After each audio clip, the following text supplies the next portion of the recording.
우리는 인생을 바다와 배에 비유하는 말을 잘 들어보곤 합니다. 미국의 전 대통령 부인이었던 힐러리 클린턴 여사도 자기가 가장 좋아한다는 기도문에서 사랑의 하나님, 저에게 은총을 베푸소서. 바다는 너무나 넓고 저의 배는 아주 작습니다. 라는 기도를 하였다고 합니다. 우리 사랑하는 성도 여러분, 오늘 우리가 읽은 이 성경의 본문의 내용도 전통적으로 우리의 인생을 바다 위를 건너가는 배로 해석해 왔습니다. 저는 오늘 이 본문의 말씀을 우리 성도님들과 함께 묵상해 보고자 합니다. 우리의 삶은 풍랑 속에 있는 작은 배와 같은 그러한 인생입니다. 우리가 2023년 새해 첫 달을 보내고 있지만 올 한 해에도 우리 성도님들의 개인적이고 또 가정적이고 그리고 사회적인 여러 가지 상황들의 어려움이 닥쳐올 것입니다. 이러한 때에 우리는 이 새해를 시작하면서 어떠한 믿음의 의지와 결단을 가지고 살아가야 하는지 함께 이 말씀을 통해 묵상해 보도록 하겠습니다. 오늘 이 본문의 말씀 마가복음 4장 35절에서 41절의 말씀은 이렇게 시작을 합니다. 그날 저물 때에, 말하자면 그날 저녁이 되자, 이렇게 시작을 합니다. 이 구절은 마가의 굉장히 특징적인 그런 세심한 표현인데요. 마가는 예수님께서 배 위에서 많은 무리들에게 비유의 말씀을 전하셨습니다. 그런데 예수님께서는 그날 비유를 전하신 그날 저녁에 예수님께서 배를 타시고 바다를 건너가자 이렇게 말씀하신 것으로 이 시작이 그날 저녁이 되자 이렇게 우리 마가복음 4장 35절이 시작이 되고 있습니다. 예수님께서는 많은 사역 활동을 하셨지만 무리에게 비유의 말씀을 가르치시고 난 다음에 저편으로 건너가자 이렇게 제자들에게 지시하셨습니다. 저편이라고 지시하신 그 장소는 그 다음에 펼쳐지는 마가복음 5장 1절을 참고로 해서 볼 때 아마 거라사인의 지방일 가능성이 높습니다. 이쪽 서쪽은 갈릴리 해변 가브나움 인근인데 여기는 대체적으로 지리적으로 볼 때 유대인의 땅이다 이렇게 묘사할 수가 있습니다. 그러나 예수님은 이제 동쪽 지방인 데가볼리 이방인의 땅으로 가자 이렇게 말씀하신 것입니다. 예수님은 어쩌면 너무나 바쁜 일과로 인해서 이 무리들이 예수님을 따라다니는 그 유대인의 장소를 떠나서 쉼을 얻고자 하셨을 수도 있지만 마가는 이 유대인의 땅에서 이방인의 땅으로 건너가자라고 하신 그 말씀을 우리에게 기록함으로 말미암아 예수님은 유대인을 넘어서 이방인에게로 나아가는, 말하자면 경계를 넘어서는 그런 하나의 의도가 있음을 나타내 보여주고 있다고 할 수가 있겠습니다. 이제 36절의 말씀을 보면 제자들은 예수님의 요청에 따라 무리를 떠나서 예수님을 배에 태운 채 그대로 바다 건너편으로 갑니다. 그런데 갑자기 큰 광풍이 일어나고 이 파도가 물결이 배에 부딪혀서 물이 들어오기 시작합니다. 이 갈릴리 바다는 대체로 상당히 고요하고 음산한 그런 기후를 이루고 있다고 합니다. 하지만 지중해 수면보다 200m나 아래에 있기 때문에 헬몬산에서 요단 쪽으로 이상 기류가 흐를 때에 그 기류가 마치 깊은 웅덩이와 같은 이 갈릴리 바다로 급격하게 내려오면서 회오리 바람 같은 것들을 일으키며 거친 풍랑을 일으킨다고 합니다.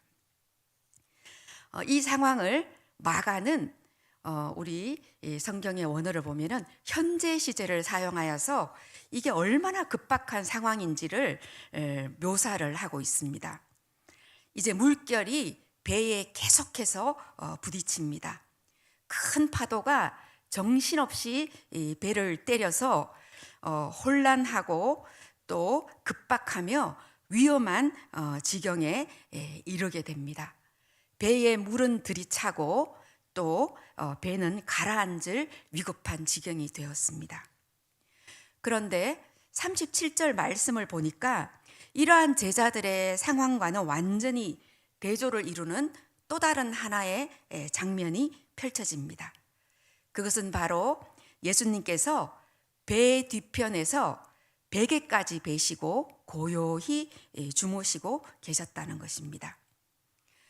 이 당시에는 배에 신분이 높은 사람이 탈 수도 있기 때문에 배의 뒤쪽 편에 베개를 갖다 놓기도 하고 또 혹은 작은 의자나 양탄자 같은 것들을 준비해 놓는다고 합니다.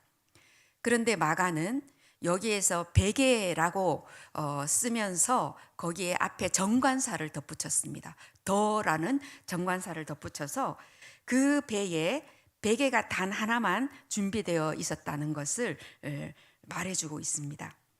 이 단 하나만 준비된 베개를 예수님께서는 찾아서 베시고 이 배의 고물, 말하자면 배의 뒤편에서 그 베개를 의지 삼아 머리를 기대고 잠이 드셨습니다. 이 모든 묘사가 참으로 제자들의 상황과 극명한 차이를 보여주고 있습니다.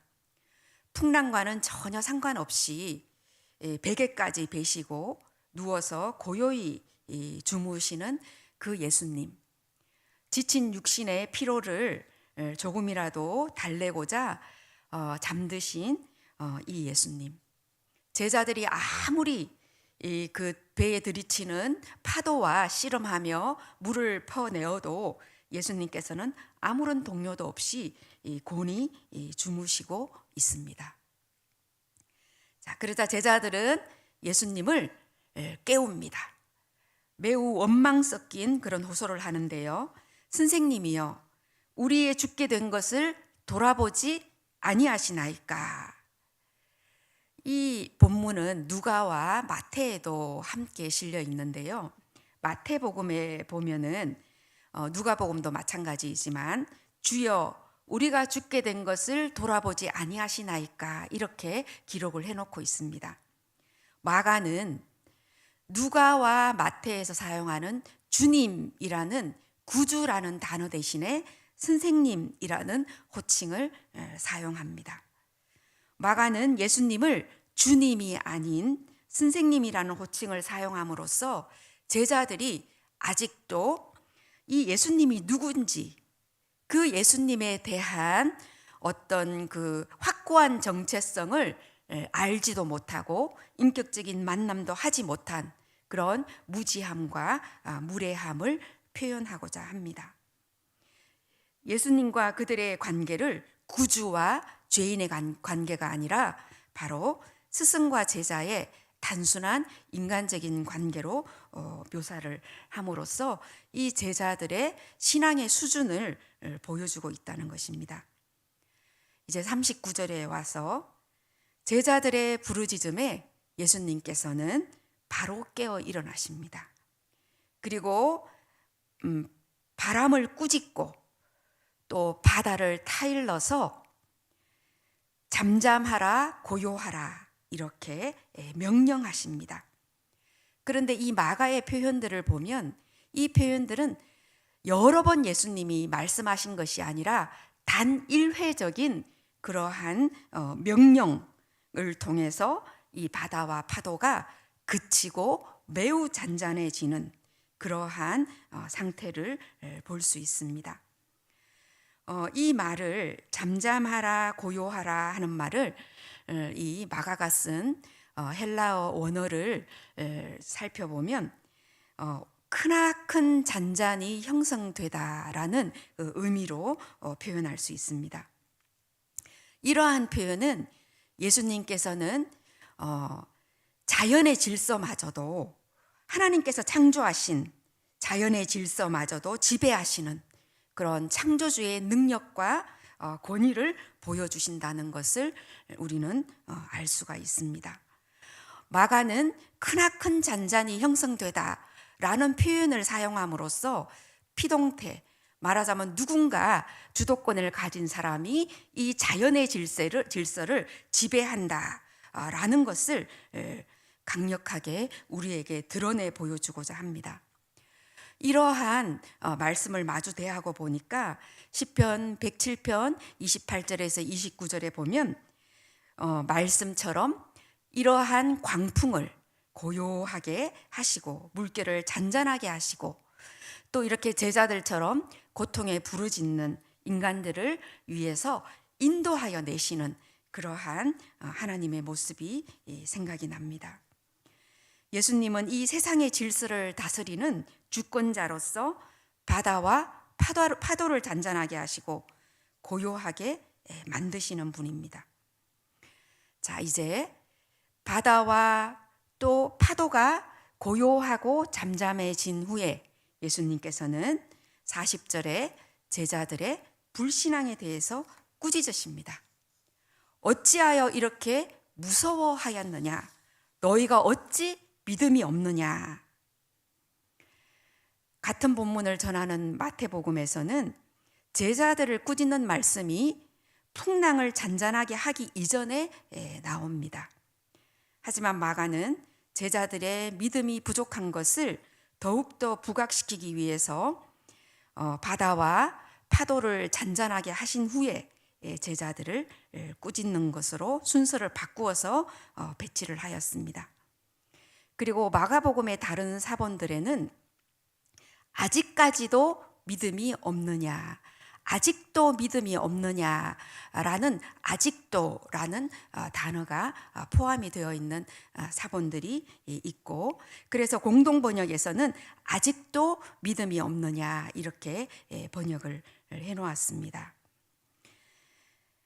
다시 말하면은 풍랑이 일어났을 때 큰 위기에 처한 제자들이 예수님을 믿지 못하고 원망 어린 그런 구원의 요청을 한 것에 대해서 꾸짖으시고 또 바다를 잔잔케 하신 후에도 이 기적을 보고도 아직도 믿음이 없느냐, 아직도 너희가 두렵고 무서우냐 이렇게 예수님께서는 질문하시면서 믿음을 굳게 가져라 하는 그런 요청을 하고 계십니다. 예수님께서는 사장 전체를 보면 우리가 예수님의 기적을 통한 치유의 사역들이 나옵니다. 그리고 예수님께서는 비유를 통한 가르침을 하셨고, 가르침을 하실 때에 비유로만 하셨지 그 비유를 해석해 주진 않았습니다. 그러나 제자들에게는 예수님께서 비유를 해석해 주셨습니다. 예수님께서는 마태를 비롯해서 12제자를 부르실 때에 그 한 사람 한 사람의 제자들과 인격적인 관계를 맺으시면서 믿음의 상호작용을 통해 예수님은 그들을 제자로 삼으셨습니다. 그러나 제자들은 아직도 예수님을 인격적으로 만나지 못하고 또 하나님 대심에 의심을 품고 있는 그런 모습을 볼 수가 있습니다. 이제 41절에 제자들은 예수님이 사람들을 치유하는 기적, 말씀을 통해 사람들을 변화시키는 그런 능력뿐만 아니라 하나님의 이 창조 질서, 말하자면 생명과 죽음도 주관하시는 이 하나님에 대해서 놀라는, 경외하는 그런 질문을 던짐으로써 예수님에 대한 새로운 시각이 열리는 것을 볼 수 있습니다. 그가 누구이기에 바람과 바다도 순종하는가? 사랑하는 성도 여러분, 오늘 서두에서 제가 말씀드린 것처럼 우리 인생은 망망대해 위에 떠가는 그런 작은 배들입니다. 우리는 바다 저 건너편으로 항상 건너가는, 한계를 넘어서는 그런 순례자들이죠. 우리는 이 한계를 어떤 방식으로든 넘어서지 않으면 생존하기가 어렵습니다. 아침이라는 강가에서 저녁이라는 강가를 향해서 항해합니다. 우리 가운데 누구든지 하나님 앞에서 한 실존으로 서 있는 경험을 하셨다면 아침에 뜨는 해와 저녁에 지는 해를 바라보면서 삶이 얼마나 허무하고 또 우리의 인생이 얼마나 연약하며 얼마나 비루한지 느끼셨을 것입니다. 뿐만 아니라 우리는 이 현세의 강가에서 죽음이라는 강가로, 또 시간이라는 강가에서 영원이라는 강가로 우리는 항해하는 순례자들입니다. 풍랑이 없이 그저 고요할 때에는 그 강을 건널 만하다는 생각이 들 수도 있습니다. 그러나 우리가 떠 있는 이 바다는 항상 언제든지 풍랑이 불어닥칠 수 있습니다. 과거에 불어닥쳤던 풍랑과 현재에 불어닥치고 있는 풍랑과 또 앞으로 언제 불어닥칠지 모르는 그 풍랑 앞에서 우리는 늘 무서움과 불안에 떨면서 살아갑니다. 우리가 그 풍랑에 사로잡힐 때 우리의 영혼 깊은 곳에서는 우리가 전혀 해결할 수 없고 우리가 전혀 극복할 수 없는 어떤 검은 그림자, 큰 불안이 우리를 사로잡습니다. 이 불안은 마치 기지개를 켜듯이 벌떡 일어서는 것을 느낄 수 있습니다. 어떤 사람들은 말합니다.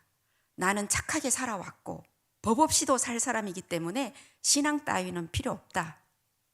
이렇게 이야기하는 사람들이 있습니다. 그는 자신의 실존에 대한 고민과 인생의 깊은 의미를 조금도 생각해 보지 않은 사람입니다. 그냥 도덕적인 덕목에 그쳐서 거기에 묶여 살아가는 사람일지도 모르겠습니다. 인생은 항상 모호합니다. 우리는 모호함 속에서 살아갑니다. 마치 실존주의 철학자들이 말하듯이 우리는 이 세상에 기투된, 던져진 그런 실존에 불과합니다. 언제 불어닥칠지 모르는 고난의 풍랑을 늘 염두에 두고 살아가야 합니다. 이 불안이 얼마나 우리를 곰핍하게 하고 또 절망하게 하고 비참하게 하는지요. 이 불안으로 인해 우리가 얼마나 쉽게 흔들리고 또 격동하고 우리 인생 앞에 우리는 정말 얼마나 취약한 존재인지를 날마다 깨닫게 되는지요. 지금까지 우리는 정말 나는 착하게 살아왔고 법 없이도 살았기 때문에 신앙 따위는 필요 없다 라고 이렇게 아직도 착하고 의연하게 살아오셨다면 참으로 운이 좋은 사람입니다. 그만큼 우리는 인생에 대해서 누구도 남의 인생이든 자기 인생이든 함부로 이야기할 수가 없는 그런 존재일 뿐입니다. 사랑하는 성도 여러분, 오늘 마가가 들려주고자 하는 메시지는 분명합니다. 왜 무서워하느냐?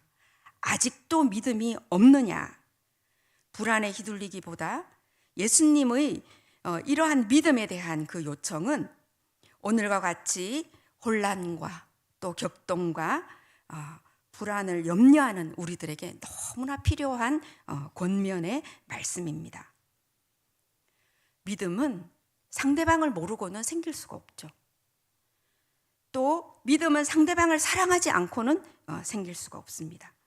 믿음은 상대방과의 인격적인 상호작용 없이는 전혀 일어나지 못합니다. 예수님이 아무리 기적을 보여주시고 아무리 복음의 말씀을 전하시고 아무리 예수님이 진정한 만남을 시도하신다고 하여도 우리가 주님 앞에 믿음의 결단을 가지고 믿음의 의지를 가지고 믿음에 대한 책임을 가지고 주님 앞에 다가서지 못한다면 우리는 자신의 한계를 넘어서지도 못할 뿐만 아니라 제자들처럼 예수님을 단지 내 현세의 인생에서 나의 앞길을 안내해주고 나에게 복을 주고 나를 그냥 그저 고요하고 평탄하게 살아가는 삶을 보장해주는 그냥 그런 선생님으로 밖에는 우리는 이해할 수 없을 것입니다. 우리 교회는 어르신들이 많기 때문에 인생의 풍랑 중에 어떤 게 가장 큰 풍랑일까라는 생각을 해보았습니다. 아마도 우리 어르신들은 뭐 노인의 8대 질환, 노인의 뇌 3대 질환 이런 것들이 우리 인터넷에 막 떠돌아다니듯이 우리 어르신들은 정말 64세가 넘어가면 자기 몸이랑 싸우느라고 이제 시간을 다 보내셔야 되죠. 이제 노년을 바라보거나 노년이 되면 작고 큰 풍랑을 어느 정도 이렇게 지나왔다라는 생각이 듭니다. 그리고 삶에 대한 열정도 체력도 많이 떨어집니다. 그래서 또 노년기에 닥쳐오는 이러한 육신에 대한 질병이나 또 여러 가지 가정적이고 또 여러 가지 공동체의 어려움들은 큰 풍랑으로 다가올 수밖에 없습니다. 정말 너무나 힘들게 느껴질 거라는 생각이 듭니다. 그러나 여러분, 항해는 계속됩니다. 멈추지 않는 거죠.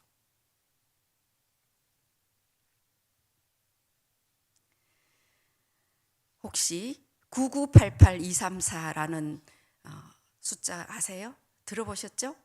네. 우리 어르신들이 있는 집안이나 또 우리 노년을 바라보시는 성도님들은 고개 끄덕끄덕 하시는데요. 네. 99세까지 팔팔하게 살다가 2, 3일 앓다가 죽으면 좋겠다라는 그런 소망의 기도. 들어보면 참으로 정말 먹먹한 그런 느낌이 드는 숫자들입니다. 영국 런던에 웬디 미첼이라는 한 여성이 2014년에 58세의 나이에 알츠하이머 진단을 받았습니다. 말하자면 우리가 흔히 얘기하는 치매죠. 이분은 영국의 국민건강보험공단의 의료지원팀장이었습니다. 웬디 미첼은 20년 동안 이 영국의 건강보험공단에 소속되어서 일했을 뿐만 아니라 싱글맘으로 2딸을 키워낸 매우 용기 있는 그런 여성이었습니다. 이 여성이 자기가 치매인 것을 알고 난 다음에 병원과 여러 기관을 통해서 도움을 요청하려고 보니까 이 알츠하이머에 대한 이 뇌질환에 대한 이해가 병원도 기관도 너무나 빈약하다는 것을 알게 됩니다. 이 여인은 자신이 이 병에 걸렸다는 것에 대해서 너무나 고민하고 또 걱정하고 슬퍼하고 불안해하였습니다. 그러나 웬디 미첼은 항해를 계속하기로 결심했습니다. 제일 먼저 한 일은 함께 살던 2딸을 내어보내고 혼자 생활하기 시작했습니다. 그리고 웬디 미첼은 어떠한 항해를 하기로 시작했냐 하면 자신의 병을 블로그를 만들어서 거기다 매일 다이어리로 일기로 써내려가기 시작했습니다. 왜 이 항해를 계속하기 시작했냐 하면 웬디 미첼은 알츠하이머를 좀 더 많은 사람들에게 잘 이해시키고 그리고 연구자들에게 이 좋은 자료들을 제공해서 이 병을 예방하거나 치료하는 데 도움을 주기 위해서 이 항해를 시작하였습니다. 이제 웬디 미첼은 67세가 되었습니다. 3년 전에는 10,000피트의 스카이 다이빙을 했습니다. 자기 인생에서 가장 크게 웃어본 날이라고 말을 했습니다. 알츠하이머의 질환은 여전히 그녀와 함께 있지만 지금도 웬디는 글을 쓰고 있습니다. 그래서 치매에 대한 거의 모든 기록, 내가 알던 그 사람이라는 2권의 책을 출판하였습니다. 웬디 미첼은 이렇게 말합니다. 내가 유일하게 확신하는 것은 다른 사람들과 마찬가지로 지금의 나는 오늘만 알 수 있다는 것이다. 사랑하는 성도 여러분, 특별히 우리 영문교회 어르신들, 오늘 예수님께서는 아직도 믿음이 없느냐 이렇게 안타까워하십니다. 웬디는 오늘을 살고 내일을 만들어가는 항해를 하였습니다. 아직도 믿음이 없느냐라는 이 아직도라는 원어는 우포라는 단어인데요. 헬라어로 과거가 아니라 현재와 미래를 보장하는 단어입니다. 이제 지금 여기에서 믿음을 가져야 인생의 풍랑을 통한 불안에 휘둘리지 않고 지금 여기 오늘을 살아갈 수 있다는 것입니다. 예수님은 우리가 오늘을 살기를 바라십니다. 우리가 과거의 세리였던 창기였던 아니면 어떠한 죄인 중에 죄인이었던 간에 과거의 삶을 불러와서 풍랑 앞에 굴복하는 것이 아니라 오늘을 맞이하고 이 오늘을 통해 내일을 만들어가는 삶, 그래서 오롯이 영원한 우리의 본향인 천국을 향하여 가는 삶을 주님께서는 오늘도 바라십니다. 사랑하는 성도 여러분, 제가 한 가지 더 이야기를 소개해드리고 싶은데요. 독일의 서부 쪽에 어떤 한 요양원에 가짜 버섯 정류장을 만들었다고 해요. 아무리 기다려도 버섯가 오지 않는 가짜 정류장입니다. 왜 이런 일을 했을까요? 치매를 앓는 노인들은 영원히 집으로 돌아가고 싶은 사람들이라는 별명을 가지고 있어요.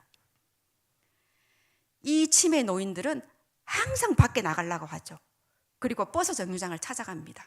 왜냐하면 자기 집을 찾아가야 되거든요. 이것에 착안해서 이 요양원에서는 가짜 버섯 정류장을 만들었는데요. 노인들이 여기에 와요. 와서 쉬었다가도 가고 버스가 안 오니까, 그리고 다른 노인들이 오면 이런저런 이야기를 나누면서 마음의 안정을 찾고 돌아간다고 합니다. 이 가짜 버섯 정류장에 대한 여러 연구 논문들이 있는데요. 이 치매를 앓는 노인들에게 가짜 버섯 정류장이 매우 효과가 있다라는 그러한 연구 결과가 많이 나와 있다, 그렇게 이야기하고 있습니다. 우리는 뇌신경세포가 점점 죽어가죠. 그래서 과거의 기억을 잃어버립니다. 치매 노인이 아니더라도 우리는 자꾸 모든 기억들을 잃게 됩니다. 그러나 우리들은 본향을 향해 가고자 하는 그러한 소망이 있습니다. 사랑하는 성도 여러분, 우리의 진정한 고향은 천국이죠. 새해에 어떠한 고난과 또 어떠한 닥쳐올 것 같은 그러한 불안한 풍랑 앞에서도 격동하지 않고 믿음으로 여기를 살아서 미래의 천국 소망을 이루어가는 여러분들과 제가 되시기를 간절히 바랍니다. 기도하겠습니다.